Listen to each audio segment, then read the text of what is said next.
we don't have to wonder what it would be like if our spouse passed away or if our child died suddenly. Like, I don't have to think about that. I see it every day. I've experienced it.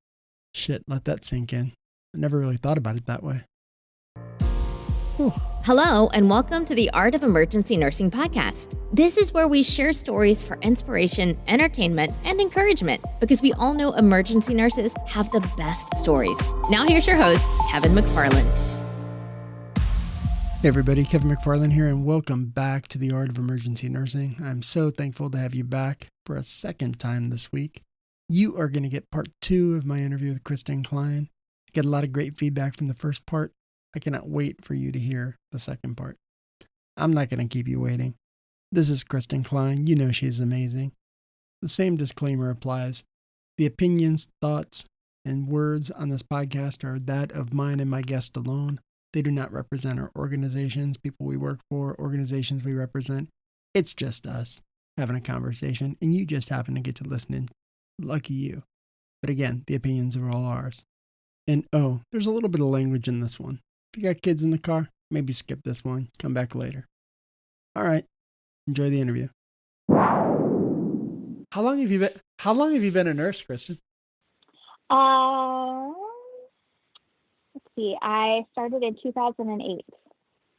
I started on med-surg, and about a year into that, I got an email saying, we're looking for people to cross-train the emergency department. And at the time, I had been getting pulled once a week at least to cardiology or ortho or some other nonsense inpatient unit. And it was really frustrating. And so one of the perks of cross-training was that, the only place you could get pulled to was the unit that you were cross-trained to. So there's a little bit of a pay increase, and then I didn't have to float anywhere else. I could just be, fully trained at 2 units. That's where I would go. And at the time I was I hadn't even done clinicals in the ER in nursing school. The last time I had been to the ER was when I was 12, and I got a Lego in my eye on Christmas morning. I just didn't know anything about the ER, but I was that sounds cool.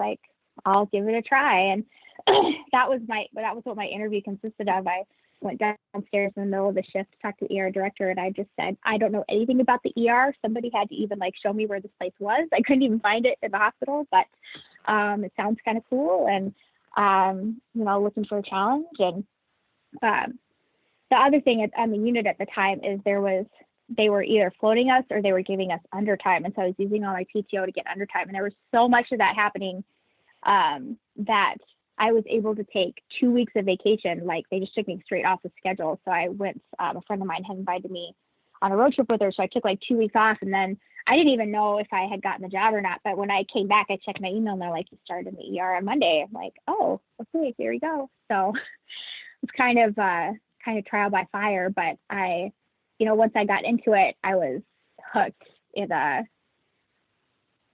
terrified me. I spent probably the first 3 years of my career terrified that I was going to kill every patient that I touched, and feeling very, very inadequate. That every time I walked into a room, I was I don't know what's going on. I don't know what I'm supposed to be doing, but I'm going to try my best. And, it took me a while to kind of learn to trust my instincts and my intuition. And I would see the flight people, our flight partner was hospital-based, and they always just would walk into a room and they knew what to do. Their presence was always calming, and, they never had to think about what to do next. They just knew. And I was that's what I want to be. I want to be the person who knows what to do. If someone comes here and needs my help, I want to be able to help them. I want to have the skills to do whatever they need me to do. I don't want somebody to come to me and need something and I'm too stupid to figure out what that is.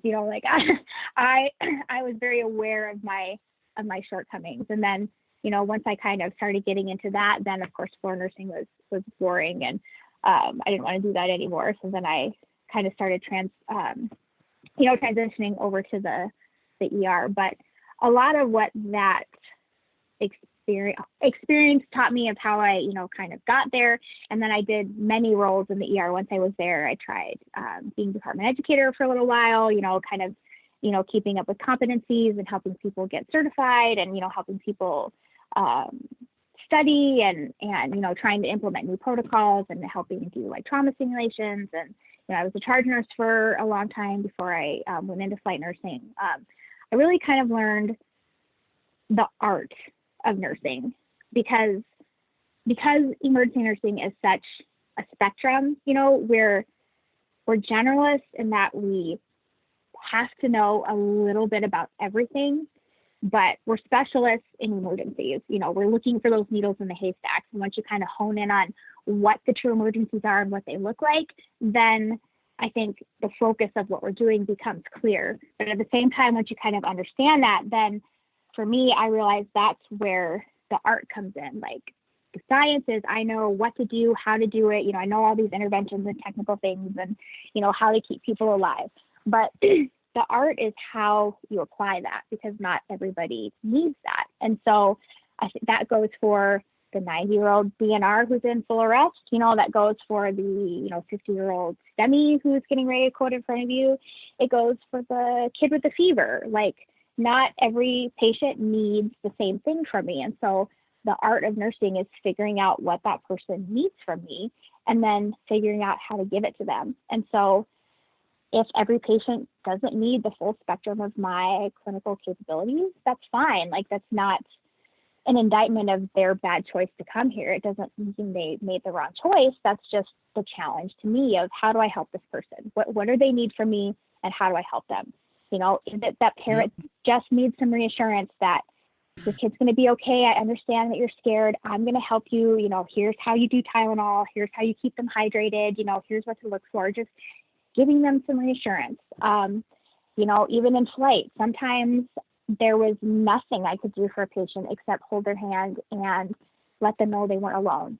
Sometimes I could just... Sometimes that's the biggest gift you can have, is just being there. It is. And I think that is a little bit of the art of nursing that gets lost. And a lot of that has to do with the nature of the emergency department and how busy we are and staffing issues and the acuity of our patients. And I think some of that has to do also with the walls and barriers we kind of put up to kind of protect ourselves, because again, we do see some terrible things. We're a part of the worst day of everybody's life, right? Like we don't have to wonder what it would be like if our spouse passed away or if our child died suddenly. Like I don't have to think about that. I see it every day. I've experienced it. And so, when you see that kind of grief and tragedy, you're not mourning for that family. You're internalizing that because in your mind, you're kind of living that vicariously of I know what that's going to be like now when that happens to my own family. And so, we're kind of in a unique position of just being exposed to, most human beings maybe experience that level of grief once or twice in their life, maybe more if they're really unlucky, but usually it's something that people just don't encounter. And we just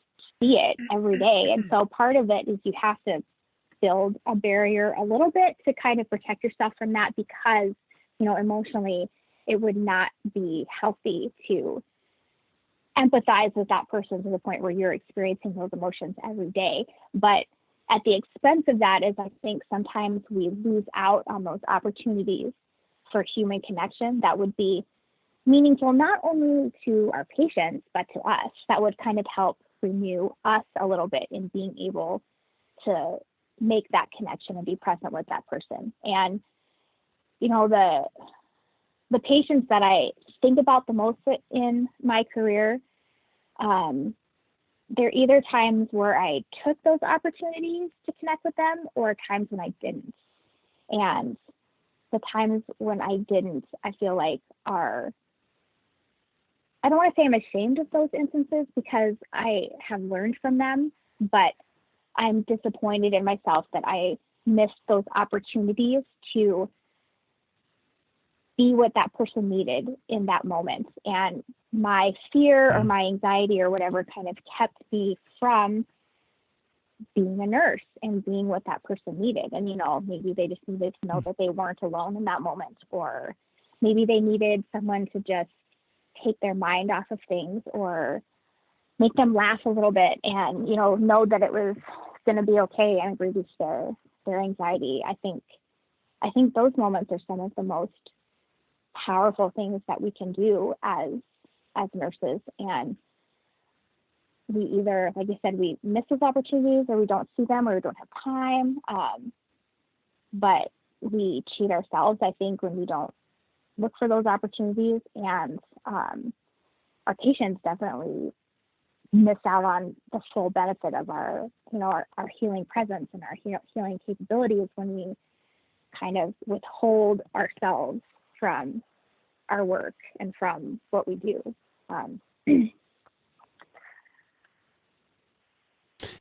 Tell me about one of the times when you did do what the patient needed and you did make that connection with the patient. Give me an example of one of those times. There's one time I remember, it was a girl, she was probably about 15, and she had been in a car accident, and she was the front seat passenger of a front end impact, and both her legs had been entrapped in the dash. And so her bilateral lower extremities were just crushed.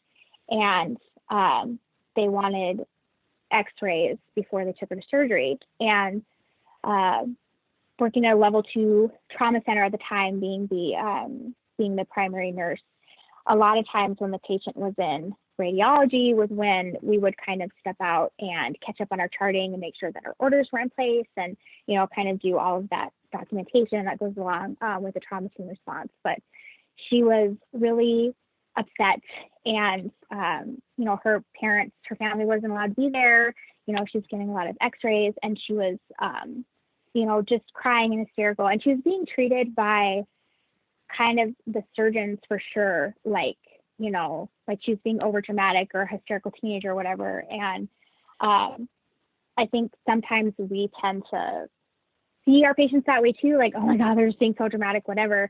And for some reason in that moment, I just felt like she needed somebody to be there with her. And so when I normally would have stepped out and let radiology do their thing, I put some lead on, and I got a verbal order from the doctor for fentanyl, and I may have nurse dosed it a little bit because what I found in my time is that trauma surgeons aren't necessarily, they're not necessarily generous with their pain medicine, but they will pretty much do whatever you ask them for. So I just asked if I could give, fentanyl every few minutes, PRN, got a PRN order. And, I gowned up and stood with her and held her hand, and just push that medication, help keep things comfortable for her, and just helped her kind of relax and breathe. And I mean, it was labor intensive. It was probably a good hour that took to just help her reposition to get the images that they wanted, and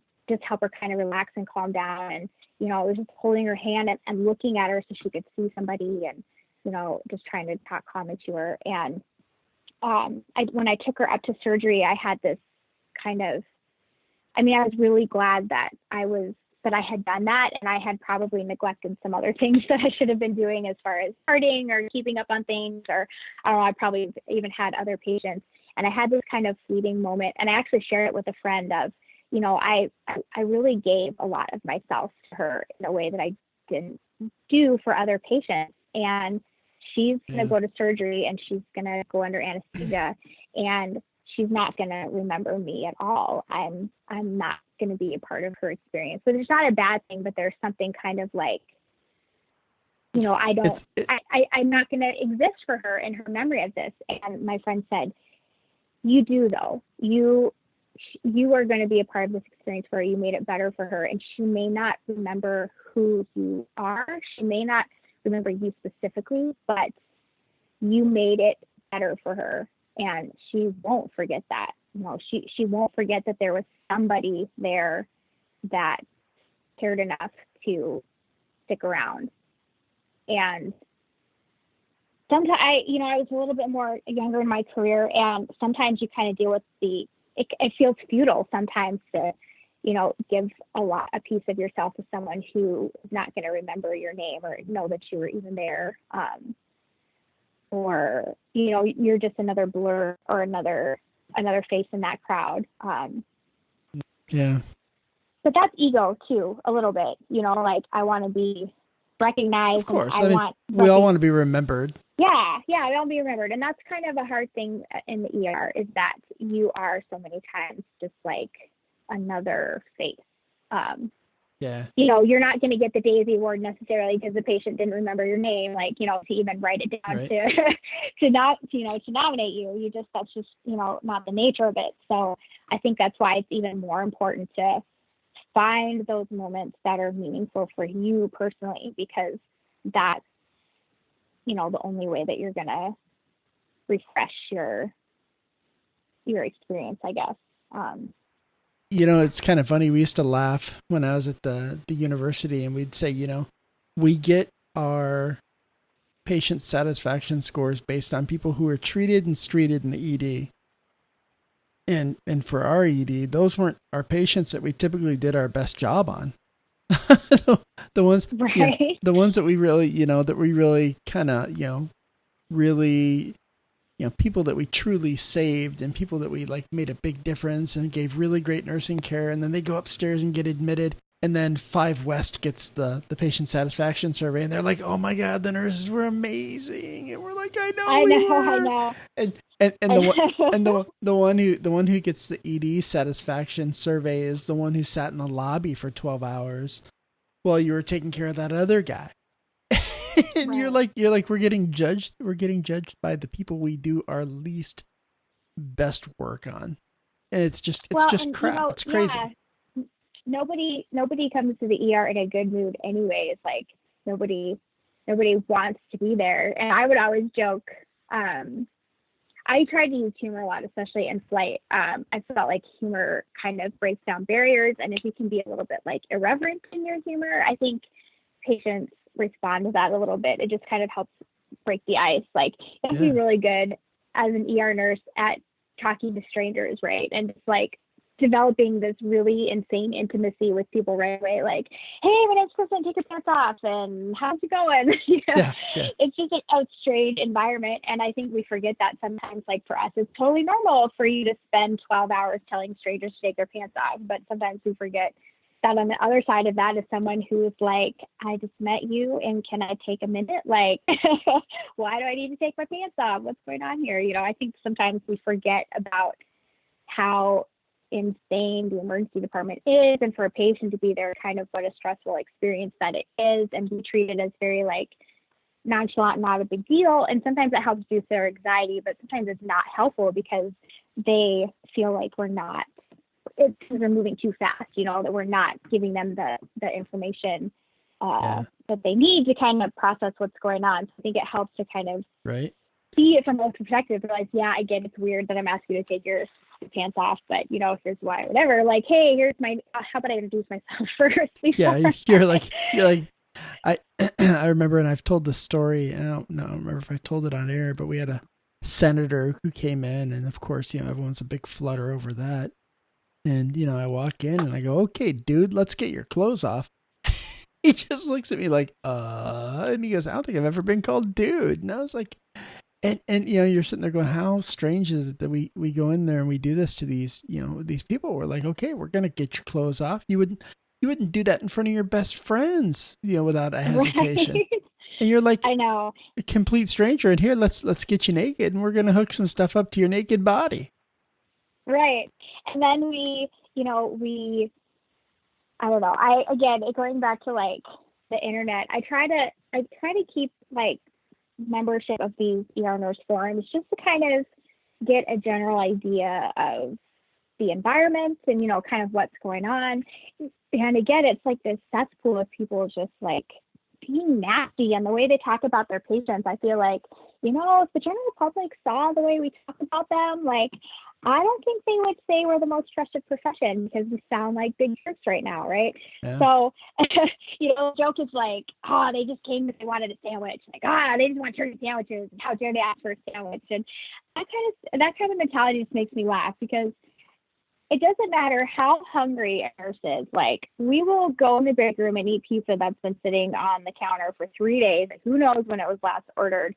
We'll eat that before we will eat sandwiches out of the refrigerator. Like, Nobody is coming here for our turkey sandwiches because they taste good, right? Somebody's asking us for one of our crappy turkey sandwiches because they're hungry. So we are getting mad because someone has a basic human need and they're asking us to fulfill it. Like, oh, how dare they ask for a sandwich? Like, did you like make the sandwich yourself? Like, are you paying for it out of your paycheck? Like, why is it making you so upset that this patient wants a sandwich and something to drink? But I feel like it's like a scarcity mindset. You know, we're all traumatized. We're all like, it's like The Walking Dead. I had made the analogy that it's like we're all like in a concentration camp, but I'm like, that's probably not. I don't know. Maybe that's a problematic. Maybe that's a problematic analogy, but I think The Walking Dead is better because, you know, we're in this scarce mindset where all this crazy stuff is happening around us and we're having to do all these like crazy things just to survive. And now just like basic necessities of life seem like these crazy extravagances. And here we are all like murdering each other. You know, all these zombies are coming after us and all these awful things. Patients are beating us up and administrators are abusing us and they're not paying us enough. And, you know, we've got all this stuff that we should be trying to deal with, but instead we're like stealing food from each other and trying to take over each other's little camps and, you know, beating each other's heads in and, you know, kind of turning on each other because of this like crazy world that we live in. And so, so many of this stuff that I see nurses complaining about, I'm like, this is a trauma response. Like, you guys realize that these are not normal things to complain about. Like, there was this one thread that I got involved in, and I could not believe this conversation was happening, that people were like, oh my God, I cannot believe it when patients ask to charge their cell phones. Like, what an extravagance. And I'm like, are you kidding me right now? Like, you're like yours is plugged in at the nurse's station right now. I'm like, every nurse has their phones plugged in, charging at the nursing station right now. I'm like, a cell phone is not an extravagance. It is a necessity of life, and everyone takes their cell phone with them everywhere. So let's see. You have a person who comes to the hospital, and you chain them to the bed. You take their pants off. You make them get naked. You strap them down to all the things, and you tell them, don't move for 6 hours until we tell you what's going on. And so you put them in this little room, and we don't tell them what's going on. And maybe they have a TV, maybe they don't. And how dare they ask for a sandwich or like something to drink, or if they put their Call-Aid on and because they want a blanket because they're cold. Oh my God, they think this is a hotel because they want a blanket. I'm like, dear Jesus, it's a blanket. Like, what are you so wound up about? And so then, well, if they're on their phone, then how much of an emergency can it be? I'm like, do you think maybe they're updating the people in their life to say, hey, I know I was supposed to pick up little Jimmy from school, but can somebody else do it in the hospital? Like, they have lives that they're looking at. Or maybe they're just trying to distract themselves. Like, would you rather be on their Call-Aid every 5 minutes because they're bored and they want you to entertain them? Or would you just charge their cell phone to, you know, like a human being? Well, they should be an adult and bring a charger with them. I'm like, okay, wait a minute. So either you're like, didn't you just emergency, so they shouldn't bring their phone because if it was truly an emergency, they wouldn't have remembered to grab it, or they should have brought the charger because it's an emergency and that was the priority because I'm an adult and I got to take care of myself, so I need to bring a charger. And I'm like, wait, all right, where do you keep your cell phone charger? Do you have a cell phone charger with you at all times? Or do you keep one next to your bed at home and one in your car, and that's it? And then you steal one from the hospital if yours dies. Like, do you carry? Well, they should carry a battery pack with them and be ready at all times. I'm like, do you hear yourself? Like, this is crazy. Like, why are you so upset about this? It's a phone. It's their tool to communicate and connect with the world. They're going through a crisis. Whether or not you think it's a crisis, whether or not you have judged them worthy of being there, you know, they didn't realize they needed your permission and they needed, you know, to pass your test to be there. You know, and you're mad because, hey, my phone is dead. My link to the whole entire world to call my ride to come get me or whatever. I mean, the things that we get mad at patients for asking for, it just baffles my mind. I'm like, guys, don't hear yourselves. I mean, I get it. You know, again, it's a trauma response. It's how you're responding to a crazy situation, but like, this is not normal. Like, the way you guys are acting is not normal. Like, normal people, if they say, can I have a blanket? And you have a giant bin full of blankets that are nice and warm, that's just like 6 feet away, they would not think that that was an extraordinary thing to ask you for, you know, like, hey, can I have a warm blanket? Yeah, sure. I got like 100 of them. It is no problem to bring you one. And it doesn't cost you anything. You didn't make the blanket. You don't have to wash the blanket. Like, why do we choose these things to get so irritated and wound up about? And then we call that nursing culture. You know, we call that is how real nurses act and behave. And I'm like, this is burnout. Like, this is a symptom of burnout. This is not normal. Like, this is abnormal. And, you know, I challenge people that if you have the ability to provide comfort, to alleviate suffering, and you choose not to because you do not feel like that person is worthy of that, like, who is the asshole in that situation? Who is the jerk? Like, who is wrong? Who's the bad person? Like, newsflash, it's you. Like, I had a patient in flight once that I walked into the room, and the guy had, he had been driving his car like 120 miles an hour as high speed pursuit, and he rolled it and was ejected. And when I walked into the room, the guy was a skinhead, and he had a giant swastika like tattooed in the middle of his chest. And he was kind of yelling and being belligerent and kind of yelling at his girlfriend. I was like, oh, good Lord Almighty, what did I just walk into? And there was a conversation between myself and my partner about, you know, he's in pain. He has a painful mechanism. He has injuries. You know, he has legitimate pain. The patient's telling us he has pain. And, you know, there was a little moment between the two of us where we were like, maybe we don't want to give this guy pain because look at him, you know, he's kind of a piece of crap. And I had this moment where I was like, if I make that choice, I'm the bad person. Like, I'm judging him for being a bad person, and I think he made bad choices when he ended up here. And so because of that, he doesn't deserve pain control. He doesn't deserve the things that I have. Like, if I'm making that choice, I'm the bad person. Like, so what makes me better than him if I choose to let him suffer just because I think he's a piece of crap? I'm like, that was humbling that my brain would go there, you know, that my brain would say, no, he doesn't deserve it. And to kind of overcome that and just give him normal human compassion and treat his pain, which is what I'm supposed to do. And he was so grateful. And I could tell that he probably wasn't used to being treated like a normal human being. And who knows how he got to that point in his life? You know, who knows what choices he made or why he made those choices or what his social situation was like. I mean, it's not up for me to judge a human being based on 5 minutes of meeting him. Like, I don't know his story. I don't know how he got there. I don't know why he did the things that he did. And that's not my job. You know, that's baggage that I'm carrying into the situation that patient doesn't deserve.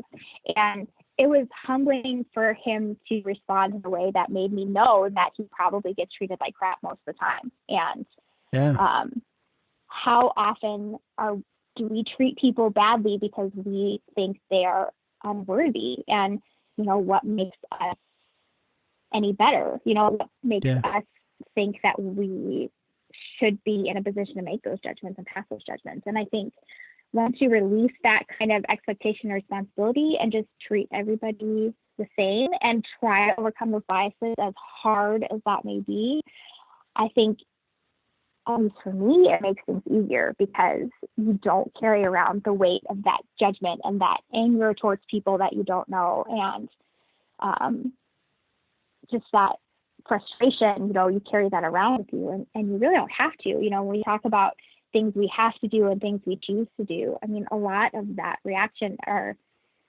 things we choose to carry around and the way we choose to feel about people. And we can, you know, make different choices in our practice for sure. You know, it's kind of funny. I told somebody this story the other day, and I don't think I've shared this story on the podcast. One day my sister was in my emergency department that I worked at a long time ago. And at the time I worked PRN there. I wasn't working full time. I was working full time for the Department of Health, and I was working PRN in the emergency department. And my sister calls me, and she's like, you know, Kevin, I've been here for hours and they've done nothing. And I'm like, I'm miserable. She had fallen, and she had a pretty nasty fall. And she said she thought she felt like she broke her tailbone. And, you know, my sister had a long time struggle with opioids and with drugs in general. And she was and this may be before your time, she was on the list when we had a list of frequent flyers and of opiate abusers. We would have a list. We would get a list of people who were like you're not getting any more opiates list. And we would share that with other hospitals. If you can imagine that, we would share the list amongst hospitals. It was crazy. I can't believe. I still look back now and go, oh my God, I can't believe we did this. But we did, and we'd share this list of kind of drug seekers, like labeled as drug seekers. And my sister was on that list, and that list used to hang up in our med room, the med room where I would go and give meds. I'd see my sister's name on that list, right? So sure enough, she calls me and she's like, hey, I've been here for a really long time. So I was like, okay, it's like, 11 o'clock at night. I go in there in 11 o'clock at night, and I show up in like jeans, an old ratty ass sweatshirt and ball cap. And I walk in, and this is an ER that I've worked in for, I think, probably 12 years at that time. And I'm sitting there talking to her, and the nurse comes in, and it's not a nurse I've ever seen before. And the nurse goes, I go, hey, do you know the status of getting her to see a doctor? My understanding is she's been here for a few hours and hasn't seen anyone yet. And she just the nurse looks at me, and she's like, sir, you need to understand, we're a level 1 trauma center. We're very busy. And it sometimes takes a while for the doctors to see her. She's like, you need to understand that, sir. And I was all looking at her like, and my sister's looking at me like, huh, interesting. And I look at her and I go, ma'am, I understand that you're very busy, and I understand that this is a level 1 trauma center, and this is not a level 1 trauma patient. I go, but she is a patient who needs some pain meds. So maybe if the doctor's not going to see her, maybe you can just get an order for something.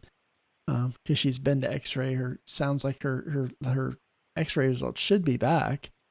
Surely they know if something's wrong by now. And she's all, sir, our doctors are very busy.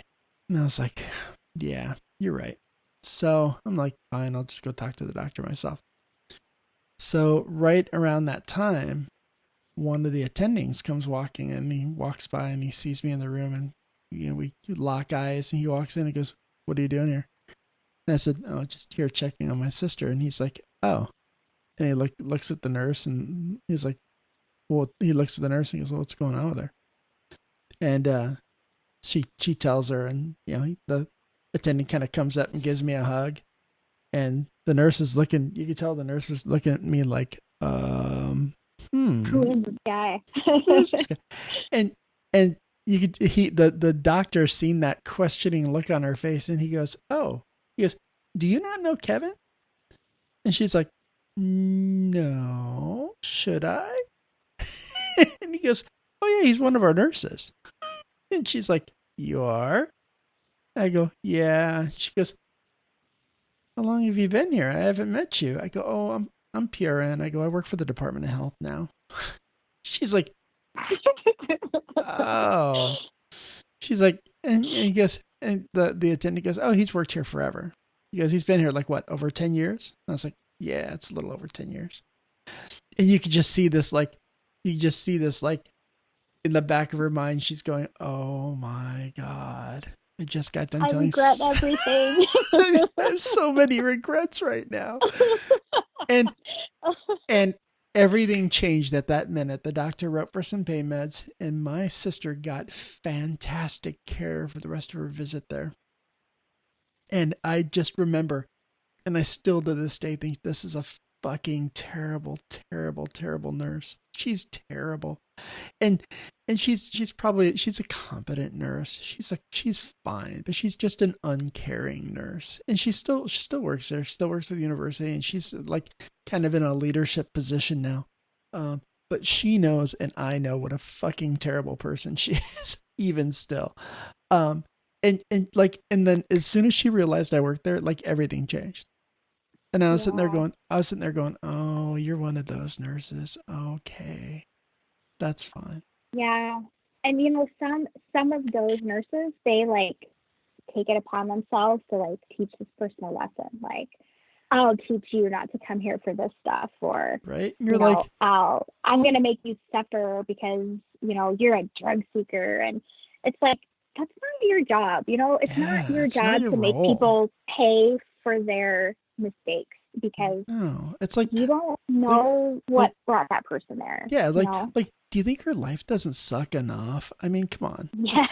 For real. Do you watch, or well, if you have a sister that struggles with that, you probably need to watch it. But have you ever seen that show, Intervention?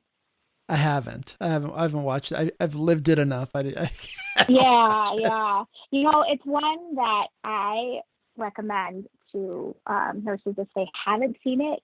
It's for people listening that haven't seen it, it's on AOEN, and it's a documentary type of show where they kind of follow around people that have different addictions, and they vary. I mean, they have people with eating disorders, like maybe people that cut themselves or physically harm themselves, drugs, alcohol. It kind of runs a spectrum of mental health issues and addictive behaviors. And, they interview their family. And so they kind of start, their life and, what they're like as a kid. And then, inevitably there's some trauma, something terrible happens. Most of the time they've gone through something awful. And then they turn to drugs or alcohol or whatever. And so then, they stage the intervention to try to get that person help. And for me, it was very eye-opening, because one, you see that person as a human being with the same potential and the same, strengths, and, that they were, that they're a person with value, and that they have people that love them. And then they went through something awful, and the way they chose to cope with it was unhealthy. And a lot of times with our opioid addicted patients, they are injured. They're traumatically injured, and they have pain, and either the pain is out of control, or they misuse those painful substances, or the way their brain works responds to those substances differently than other people. And then, they spiral into this addiction. And for me, that gave me some compassion for awful things happen to them. And I'm glad. I don't understand why someone would choose to be an addict, because what they've been through is terrible. And then when you see kind of what that lifestyle looks like as far as being an addict, especially to opioids, because most of the time when they're really deep in their addiction, they're not getting euphoria from those opioids. They're needing to use escalating doses just to not get sick and not go through withdrawals. I mean, a lot of the times it's just so that they aren't shaking and vomiting and sick. Their receptors are so screwed up that they don't do it because they're getting euphoria from it. It's, they have pain, and when it's such a complex illness, and it alters our pain receptors. And so the interesting thing is, we don't, I think, take enough responsibility in the ER for the part that the ER in general has played in this, because lots of the opioids that the people have gotten their hands on came from the ER, and a lot of it comes from the patient satisfaction and just give them what they want, whatever, or physicians not treating pain appropriately, or just giving them scripts to get them out of there. I mean, there's a whole variety of reasons of, where our piece of that is. But what we also don't understand is when we undertreat acute pain, that becomes difficult to treat chronic pain, because not treating pain in the acute phase, like when a patient presents to us acutely injured, this alters brain chemistry and pain receptors as well.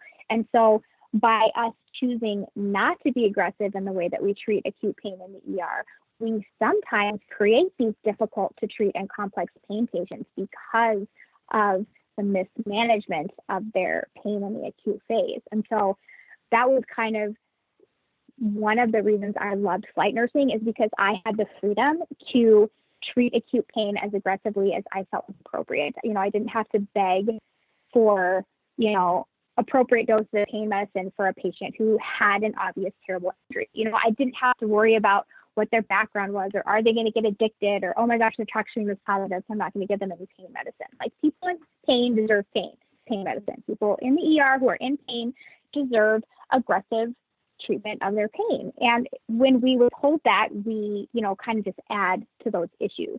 And, if it was as easy as, well, they should just make a different choice, or they shouldn't have done that to begin with, as it wouldn't be a problem, right? It's just not that easy. And so again, kind of removing my own judgment from the situation, just to say, whatever got this person to this place is probably horrible. And I feel really bad for them.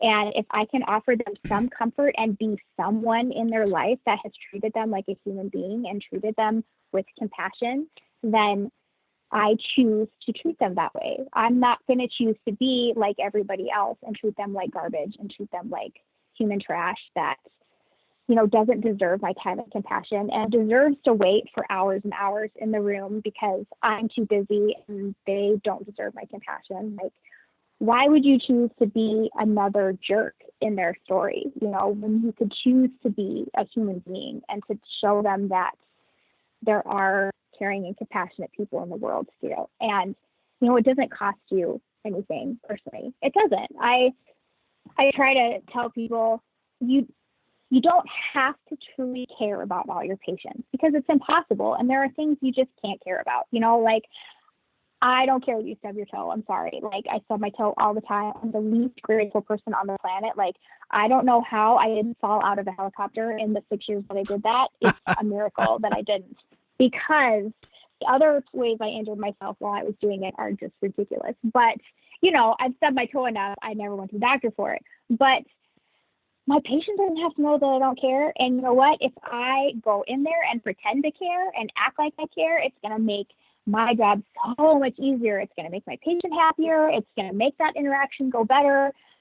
It's going to make me feel better. And you know what? I might actually on accident care about them sometimes, like you might fake it till you make it. Like, if I pretend to care enough, my dead heart might like wake up a little bit. Like, there might be a little fluttering sometimes here and there. And I might be like, I am alive. Like, that's what it feels like to like have compassion again. Like, I forgot what that felt like. And there was one doctor I used to work with who she was like the snarkiest, most sarcastic, like most hardcore, jaded, cynical ER doctor ever.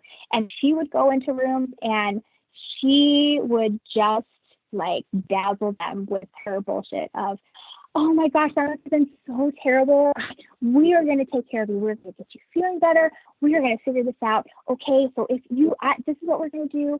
And that must have been terrible. We're going to take care of you. And she'd walk out of the room and kind of roll her eyes. And I'd be like, wow, Beth, I honestly believed you there. I really thought you cared for a second. Like, that was such an inspiring performance. And we would kind of laugh, but it worked. And her patients didn't know, what she truly thought of them, but it's none of their business. Were better, and they didn't complain, So if you walk into it like that with showing concern, even if you think their complaint is total nonsense, saying like, you know what, oh my God, I bet that was so awful. Like, wow, that must have been so scary when you stubbed your toe. Like, oh my gosh, wow. So I'm so glad you're here, and we'll get it fixed. We'll make sure you're okay, and you can rest easy that that we're gonna figure it out, make sure it's not anything too terrible.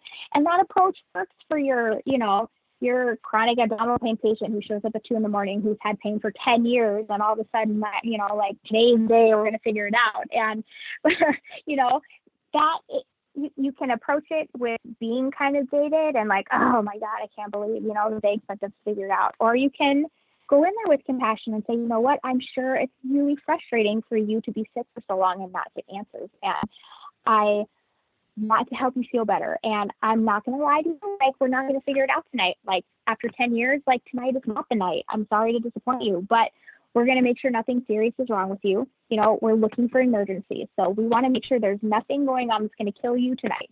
And hopefully, even as frustrating as it is to not get an answer, hopefully that helps you to know that at least it's nothing super serious. It's nothing life-threatening. And, then you can follow up with your doctor and at least know that it's not these, big, bad, ugly, scary things. Because as frustrating as it is to not get an answer when you go to the emergency department, you don't want to have the things we're looking for. Like, the things we're looking for aren't good. So it's actually a good thing if we come in here and we say we don't know what's wrong with you. And you may feel frustrated and you may feel like, we didn't do anything for you. But it's because we didn't do a good job explaining to you what we were doing and what we were looking for. And we didn't, establish that relationship right off the bat. And it doesn't take any extra time, I think, to do that up front as you're assessing the patient, to just, give them some compassion and, acknowledge their frustration and their fear and their pain, and tell them you want them to feel better. And here's what we're going to do. It doesn't cost you anything, and the patient feels better. It goes from being this adversarial relationship of they want something from you and you don't want to give it to them. I want pain medicine from you. You don't want to give it to me. It goes from an adversarial relationship to being a therapeutic partnership, which is what we went to school to learn how to do, right? We're working together. And so when the patient feels that way about you, it's not, she was mean to me and kept things from me. It was, she told me she was going to take care of me. And so I believe she did everything she could because I believe she cared about me. And why would she not do something for me? Like, why would she not do everything that she could? Like, I'm satisfied that they did what they could, and here was the results, and here's where I go. Just very small changes in your approach, I think, can make such a big difference in how our patients see us and how we just move about our day. And I always tell people, when I made those changes in my life, yes, the benefit was that I had happier patients, but the true benefit was that I stopped being so bitter and frustrated and burned out about my job all the time. Like, it gave me some meaning back and some joy back, in that I could have these little moments where a patient felt I was being genuine with them and where I maybe made a little bit of a difference. And I didn't always get that great save of, getting a pulse back or, getting somebody to cath lab or, resuscitating somebody. You don't always get the high of those great saves, but you can still get some fulfillment from just being human and being present with somebody and realizing that in that moment, it's not about you, it's about them. And what can I do for them to ease their suffering? And usually it's not anything extraordinary. Like, in my experience, people don't need extraordinary things from us. They just need us. They just need us to be present with them for 5 minutes of our day. And when I was kind of learning how to manage my prioritize and how to, figure out, like, what do you do when you have 6 patients and then you just got a new one and you have all these tests and orders and your phone's ringing and your pager's going off and you've got all this stuff to do and you don't even know where to start. And I had a moment where I realized that, you know what, I'm one person and I can be in one place at one time. And if this room with this patient is where I've decided I need to be, then I'm going to be present in this room with this patient and make sure I'm not distracted by other things. And I'm going to make this interaction count so that I get as much information as I need to out of this patient. I ask them the right questions. I, make sure that I've, set things up for tests or whatever I've kind of thought in my mind what they need. But I've been present in that moment and not been worried about the other things that are happening, because there's always going to be other things happening, right? There's always going to be other patients. There's always going to be other things that need our attention. That never stops. But if I can be fully present in everything that I do, then I have patients that are well taken care of. I don't miss things. I don't neglect them necessarily. And it just makes my day go easier. And so then once I'm done there, I'm in this room, I've done what I need to do. Then when I step out, then I can take a minute to reprioritize and kind of retriage my life and what's going on, and then decide where I need to go next. But if you are not taking that opportunity to be fully present with your patient in that moment and give them your full attention, then you are just making your job harder, I think. I don't know how you can possibly keep everything straight in your head and do everything you need to do if you don't really be very thoughtful about, getting out of your head and getting out of all the other stuff you have to do and just being present with that patient. It's like for that time. It's like the old adage. It's like the old adage of I'm gonna eat the poison and hope that you die. We're eating the poison. Yes. Yeah, we're like sitting there going, okay, I'm gonna tear myself up about this and expect that, it's gonna affect you. You don't even know. You don't even know. You don't even know what a bitch. You don't even know what a bitch I am. You don't even know how much I think you suck. You don't even know. And you're sitting there going, oh God, I wish these patients knew how I felt about them. And they're like, they don't even care. I know.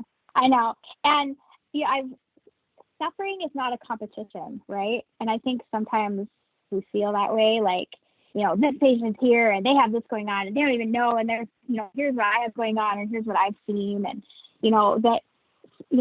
somebody else's suffering doesn't make yours any less, One person's suffering doesn't take away. We're all suffering, right? Like life sucks for everybody.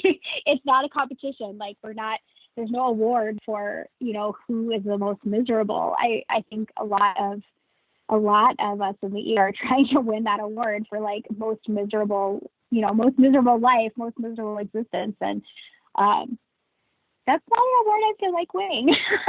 Right. And nobody wants to work with the person that wins that award, right? Like, don't choose to be that person. And I think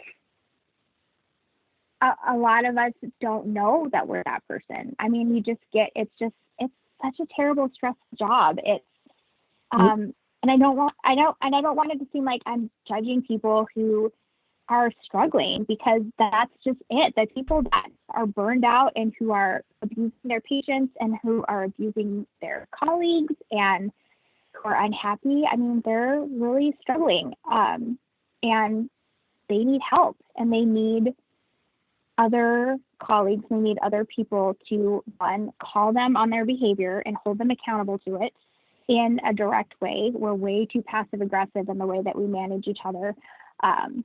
We need to call people out and say, you're not okay right now. I see that you're struggling. I see that you're not doing okay.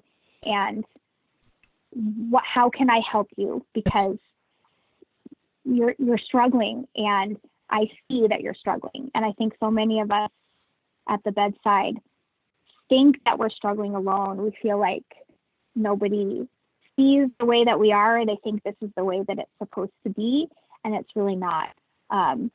In my last job that I had just left, I remember an interaction I had with my boss. In the past couple of years, I've gone through lots of transitions in my personal life. I went through a very, very difficult divorce, changed everything in my life. It was a very difficult time. And I remember him making a comment to me of like, your coworkers, saw that you, weren't doing well, and they saw that you were, struggling, and that they knew that things were bad, and they didn't know what to do about it. And that made me angry, because at that point it had been a decent amount of time, and I had kind of moved past that, and things were better. And I said to him, why did nobody say that to me? Because I didn't know that I wasn't handling things well. I thought I was doing fine. Like, I thought that I was coming to work and getting my job done.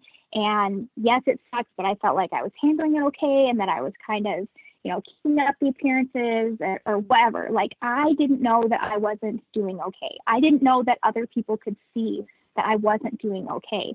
And it was a terrible, lonely time. And it would have made such a huge difference in my life if one of my colleagues had reached out and told me that, and just said, I don't know what's going on with you, but I can tell you're not okay, and I want to help you. And if all you need to hear is I'm here for you, and I see you, and I see that you're struggling, that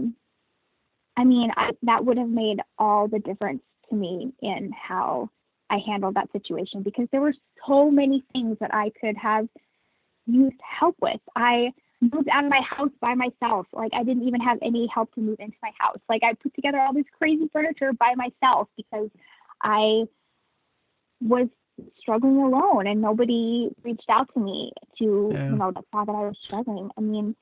We got to do that for each other. We can't just let these people struggle alone. And and sometimes it's hard to, but like, if you really value these people and really love these people that you work with, like, you would think you would be able to have that conversation, but it's hard. It's hard to be like, dude, like, you're being kind of a bitch. Are you okay? like what's up? It is What's up with hard. that? And especially like in flight, like, in EMS, like you get these crazy weird intimacies with people, right? Like, what time they poop, when the last time they had sex with their spouse was, like, all these crazy things about them just because you spend so much time together. But the fact that none of those people felt like they knew how to just, approach that with me, that, that emotionally that I was struggling and what to do about it. I think that speaks to, as a culture in the ER, how closed off we are from our emotions and how we have so kind of pushed those things aside as icky and gross, and we don't want to deal with them, so that when we truly need to be able to deal with them and be present and be there for the people that we care about in our lives, we're just not equipped to do that. And so, I think that's one of the ways that we can be better, I guess, and learn how do we manage our feelings and emotions and how do we integrate them back into our lives in a way that's healthy, so that when we see somebody struggling and not doing well, look at the suicide rate among nurses. EMTs, it's bad. The suicide rate among nurses is double the general population. And it has a lot to do with the fact that we don't know how to reach out to people who are struggling. And the people that are struggling don't know how to ask for help. We have to be better at that. Yeah, absolutely. The last question is a question called 3 things. What are three things an ER nurse should remember? What are 3 things they can just forget? I think an ER nurse should remember that even crazy people can have things wrong with them. So never write off somebody as being just crazy. Like, every patient, even our crazy, annoying, frequent flyers, deserve a full differential diagnosis and workup, and they deserve for their complaints to be taken seriously. Like, our job in the ER is to eliminate, the serious things. And so, we can still eliminate those things fairly quickly. But there have been lots of times in my career where I assumed someone was crazy and I missed something really easy and obvious that showed they weren't crazy, that they had something wrong with them. And so again, that was like a me thing. Like, I'm assuming they're crazy and they're just wasting my time. But because I made that assumption, I missed important assessment clues that, could potentially have made a difference. So don't forget that even crazy people can get sick. Absolutely. Don't forget that there are no stupid questions, and there is no way to know everything that you need to know in the emergency department. So never try to make somebody feel small or stupid because they don't know something, because at one point in your life you didn't know that either. Always be the person that is willing to find the answer, because there's going to be things that I don't care how long you've been doing it that you don't know either. So, whatever your resource is, I love my phone. Your phone is a great resource and it's a great reference tool for you. So, don't be afraid to pull that out and say, I don't know, here, let me look it up. Like, don't leave any unanswered questions out there in your brain. Like, if there's something you don't know, like, look it up and fix that. And if somebody asks you a question, be that resource for them too, and make sure that you're always the mentor that you wanted to be, as far as, I want to be the person that people go to when they want to learn something, because they know I'm going to help them find the right answer, and I'm not going to make them feel stupid for having that question. Like, a person who doesn't know and asks the question is way less dangerous than the person that doesn't know and they're scared of somebody berating them because they didn't know it, and so they just do the wrong thing because they were afraid of being wrong. Like, that's way more dangerous. So never be afraid of questions. And I would say find a mentor. And if you don't need a mentor, be that mentor. Like, I feel like part of why we have this kind of revolving door of nurses kind of leaving the bedside is because, you go through nursing school and you have this really supportive, tribe of people that have been with you through all these trials and tribulations, and are going through the same thing. And so you're in this really kind of nice supportive cocoon that kind of helps you get through this experience. And then you graduate and then boom, you're on your own. And you're in an environment that nursing school did not prepare you for, right? Like nursing school does not prepare you to work in a hospital. Like it doesn't teach you about hospital culture. It doesn't teach you how to operate. It doesn't teach you about any of it. And so now you're lost and alone with a bunch of people who have decided that it is their mission in life to beat the sunshine and happiness and optimism and caring out of you. That they're going to turn you into a real seasoned nurse by beating every ounce of hope that you ever once had in your life. So it's so terrible to hear, but you're not wrong. But I mean,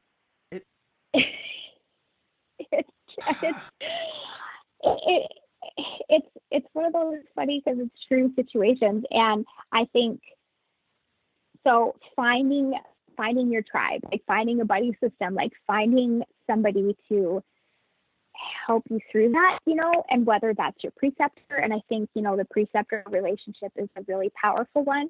And it's a really kind of sacred, important one, I think, in nursing. And it's one that I think has kind of fallen away a little bit. I remember earlier in my nursing career, fostering these really close relationships with new nurses and, taking that as an opportunity to really pass on the art and wisdom of nursing that can only be gained through bedside experience. And I think a lot of older, more grizzled bedside nurses, especially when you get into this whole like ADN versus BSN nurse, and then like the ADN nurses feel like they have to like prove that learning don't matter, right? Like who needs education? Like I learned all this stuff on my own, so they feel like they have to prove to them that they don't know anything. Well, I feel like sometimes that's a missed opportunity that you could pass on all those years of wisdom and, all of those things that you learned that can't be taught in school. That's what preceptorship is for. So, yeah. Finding a good preceptor or being a good preceptor and just making sure that you're the nurse that is passing on wisdom and sharing wisdom and not withholding it because you don't think you've earned it yet. Be the nurse that you wish you had, be the preceptor that you wish that you had when you were, a new nurse. Don't forget what it was like to be a new scared nurse where you thought everything you did was going to kill somebody. Like never forget that you were once that person and you probably did a lot of stupid things that other people had to, messes that you had to clean up. And, the reason that you now are a wise, well-seasoned nurse is because you learned from those experiences. So, use that to, pass that wisdom on to other people. Don't hoard it all to yourself. I love that. That's great advice. So then 3 things to forget.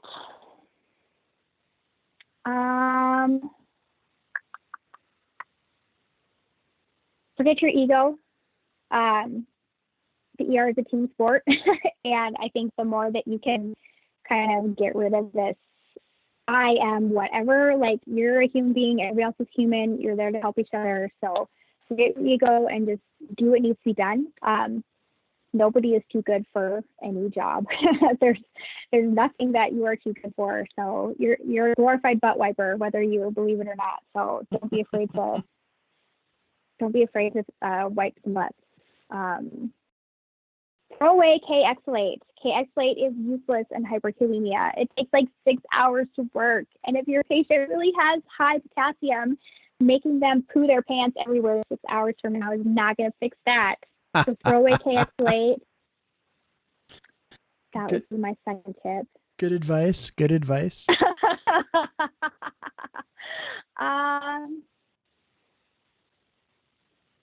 And throw away this notion that ER nursing is like serious, hardcore, like high level stuff. Like most of the time it's ridiculous. Most of the time it's nonsense. And the things that you're doing are complete nonsense and things that you never thought you would do. So give up this, I guess, high perception of yourself and what you're doing. Maybe that goes along with ego, but I guess forget what you thought ER nursing was about and embrace it for what it is and embrace the madness. And if you don't like what it is, then make it what you want it to be. And I think that's where our power is with nursing, is throw away your perceptions and embrace your power. And your power is in your humanity and your compassion and your ability to make sense out of the nonsense. So I love, love, love that advice. If this isn't what you want, make it what you want it to be. That's fucking great advice. God damn, that's good advice. well, I'm glad you agree. It's helped me out, and maybe it'll help others. Maybe it's complete nonsense. I don't know, but that's great advice. But it makes sense to it. me at this time of the night, coming off of a night shift. On my first day off in 6 weeks. So. Oh my gosh! And on that note, I need to let you go so you can go pay attention to your daughter, who needs you much more than we do. Yes, my beautiful daughter just came home, so I'm going to give her some snuggles. But I can't thank you enough for spending the time to talk to me, and you've been fantastic, and I have had no expectation of taking up this much of your time. No, but it's been great. I'm honored that you asked me. I'm a huge podcast fan, and this is my first time being interviewed for one, so I'm totally nerding out about it. And like I said, I'm very honored and excited that you asked. And thank you for the opportunity. It's been fun. Thank you so much. Thanks, Kevin. I really appreciate you, and I'll talk to you soon. Yeah, it was fun. Sounds good. Bye-bye.